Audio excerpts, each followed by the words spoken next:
gone another way. And that's what happened for me. This story begins in Hong Kong, where I was born in 1958. I was a sickly child, so I didn't go home to my family. I actually spent time in hospital. And then my aunt, who was a spinster and a midwife, looked after me. Well, the months actually turned into years, and it was 10 years before I actually went home.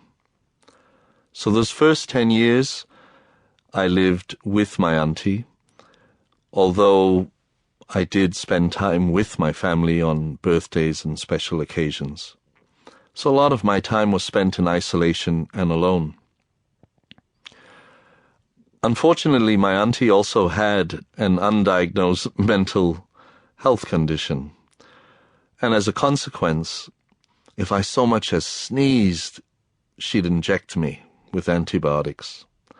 So I missed a lot of school in those early years. My nickname back then was Bean Curd, obviously for its consistency and color. Well, at the age of 10, my mum finally said to my auntie, well, it's kind of like this. We're going to buy the coffin for him and size it up for him, or you let him come home. So I didn't go home till I was 10 at that point, and I recovered my health. I learned to enjoy my family and my brothers and sisters, and I had a very natural teenagehood.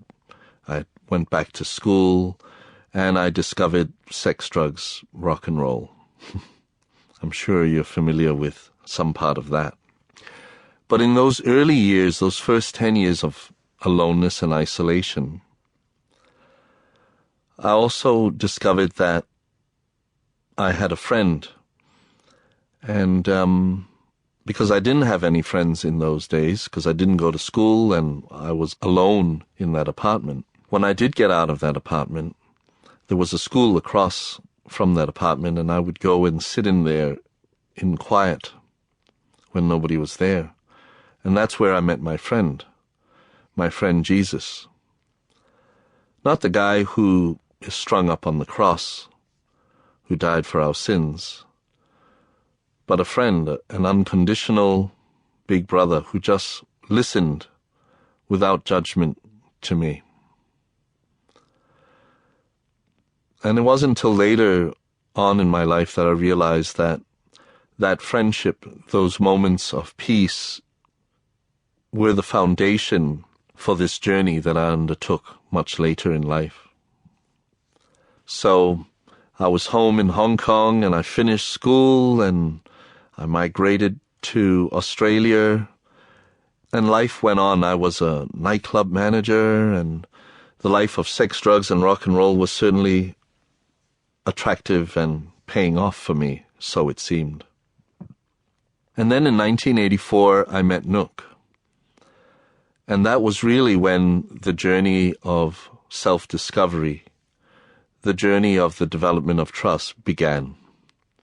Because at that time, by 1984, I had already experienced that love could seem to turn to hate.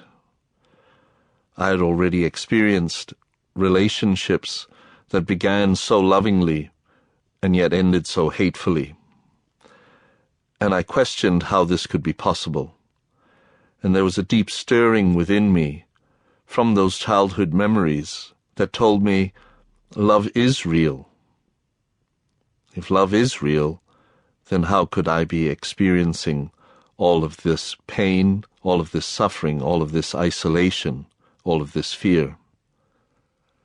When Nouk and I met, there was this deep stirring that said, you know, here is a chance with this person to discover what love is, what real love is. I knew this was an opportunity that I could not pass up.